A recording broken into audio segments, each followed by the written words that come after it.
Hello， 大家好，宠粉的仪态又来了，宝子们，2022年快乐呀！在年末岁初这个特殊时间节点上，仪态想带大家盘点一下2021年可以写进教科书的10段最令人惊艳的表演。毕竟一部剧的评分往往具有主观性，但剧中演员的表演却都是演技功底的体现。话不多说，接下来就一起看看谁的表演最戳你吧。觉醒年代，张晚意回眸。喜提华鼎奖的张晚意绝对是今年炙手可热的宝藏演员。他最圈粉的表现是在《觉醒年代》中，剧中陈独秀码头送别儿子和陈氏兄弟慷慨赴死的交叉蒙太奇，是《觉醒年代》的经典镜头之一。张晚意将陈延年从凝视父亲背影到走上前去用力一抱，再到父子相拥，彻底沉浸在父爱的感受之中，表现得丝丝入口。整个演绎充满情感力量，表演层次丰富。在人物落幕的最后镜头中，满身血污带着沉重镣铐的陈延年眼中闪烁着信仰与理想的光芒，他朝向镜头的那个回眸震撼人心。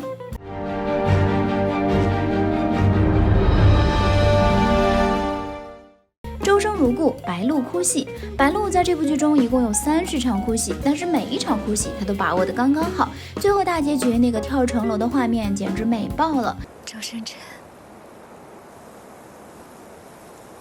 我来嫁你了。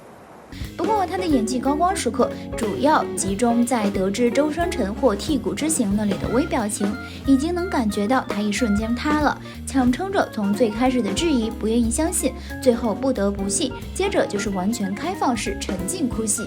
这段张开口的哭痛不欲生，他试图说些什么，可太悲壮说不出话，又再次失语，这一点真的让看的人有种撕心裂肺的感觉。崔三娘告诉石姨师傅被剔骨了，她拽着母亲哭晕过去，她那种蚀骨的痛简直看一遍哭一遍。第二段是她哭晕后在床上醒来，崔三娘给了她南辰王的血书，白鹿在看到血字的时候，心痛的层次感立刻出来了。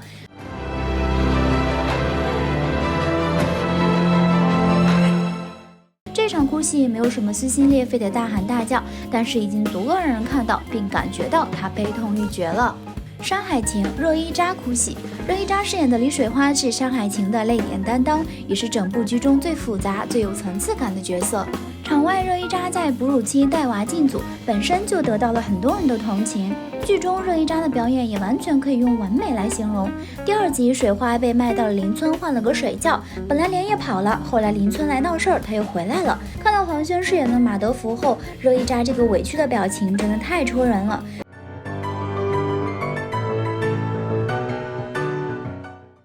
眼神明亮，从一脸的坚定慢慢变成带点委屈的哭脸，哭泣中却又带点笑容，里面饱含着爱意、温暖、宽慰和感谢。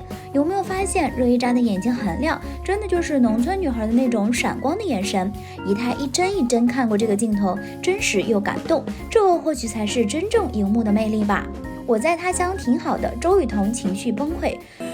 这个人是我的朋友，他叫胡晶晶。都说周雨彤这一场天台上的哭戏是哭出了社畜最真实的样子，被生活虐到崩溃，但是除了哭和喝酒又没有其他可以做的。一个人在北京打拼，工作不顺利，租房被骗，最好的朋友走了，成年人的崩溃真的就在一瞬间。这句胡晶晶疼不疼？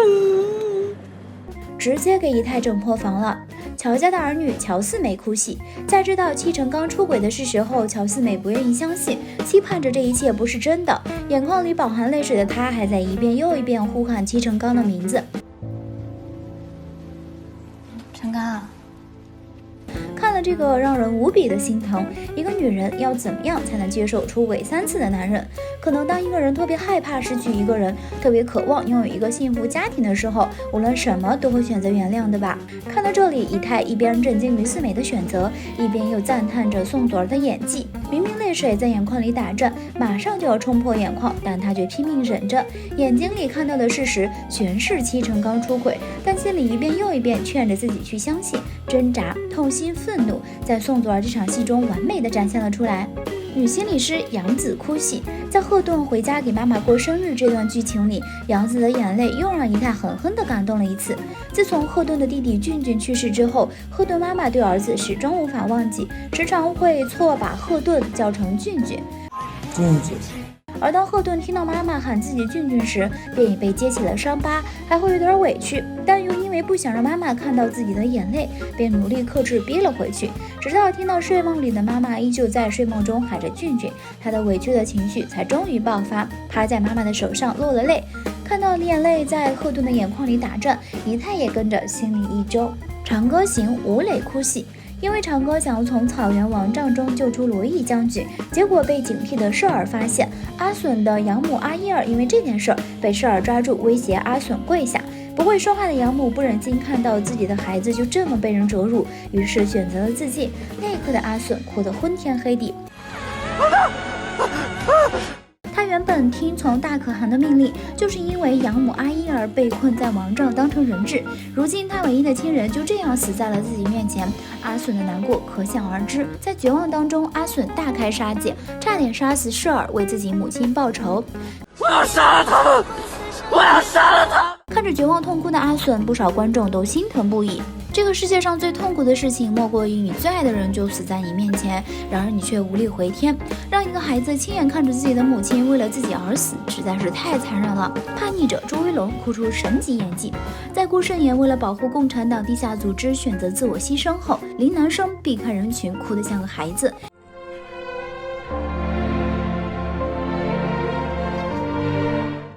也是从这天起，他身上的担子更重了。他接过了邮差的代号，带着同志未完成的志愿，如同老顾所期盼的那样，相信自己，坚定地走下去。朱一龙的哭戏很有层次感，林南生忍不住泪崩后，中途试图让自己冷静下来，但最终还是没有忍住，他只得把脸埋在帽子里掩饰自己的失态。这段哭戏1分钟内就将痛心与无力感表演得淋漓尽致，细节处理得极其真实，感染力很强。还有一段哭戏也非常经典，在得知老纪和蓝心杰都牺牲了之后，林南生一时丧失了成熟特工的稳重，他犹如行尸走肉一样走在大街上。回到家以后，保姆端出了蓝心杰为林南生做好的红烧肉。叛逆者中最经典的一段哭戏来了，林南生大口大口吃着蓝心杰为他做的饭，但他眼泪毫无顾忌地流了下来，眼泪都直接掉到了碗里。林南生越是悲伤，越是大口吃饭，仿佛只有那样才会感受到蓝心杰最后的气息。不得不说，在这一刻，朱一龙哭出了神级演技，他就是颜值加流量加实力演技派的集合体。功勋雷佳音一句话说3次。雷佳音帅吗？可以说他的长相跟帅字不太沾边，甚至有点平平无奇。可就是这么一个长相平平无奇的演员，他演活了一个个经典的影视角色。在评分9.1的主旋律传记剧《功勋》当中，雷佳音饰演中国清代之父于敏，他以自然从容细腻的表演风格再度获得观众的高度认可。这段当众讲话的场景更成了他演技的高光时刻，3句同样的台词，情绪完全不一样。第一遍，清代设计在理论上已经取得了突破。盛杰南阙被要求发言，于是客观陈述目前清代研究的进度。第二遍，清代设计在理论上已经取得了突破。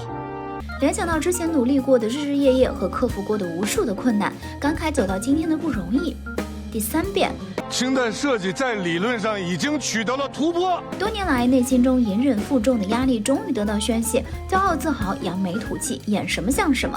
简单的事情做到极致，才是真正的演员吧。扫黑风暴，王志飞1秒变脸。王志飞饰演的高明远是扫黑风暴中最大的反派。作为老戏骨，王志飞的出场就相当狠厉。外界总以商界精英形象示人的王志飞，一句我他妈的不仅让人脊背发凉，更让剧中的杀手心生恐惧。剧集播到后半段，孙红雷饰演的李成阳跑到高明远家中对峙。这场戏中，王志飞的表演堪称完美。你死死，穷养鬼。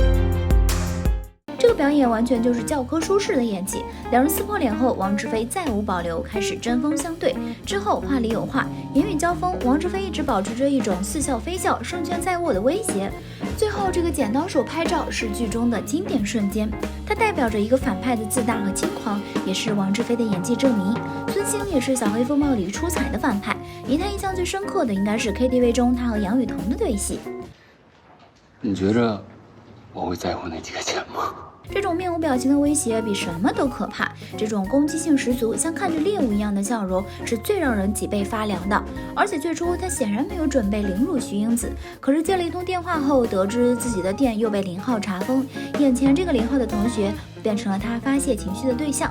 这个一秒变脸，反派范儿很足，你可以感受到他内心深处从对林浩而迁怒徐英子的恨，也能感受到他的变态猥琐以及无视法律的猖獗癫狂。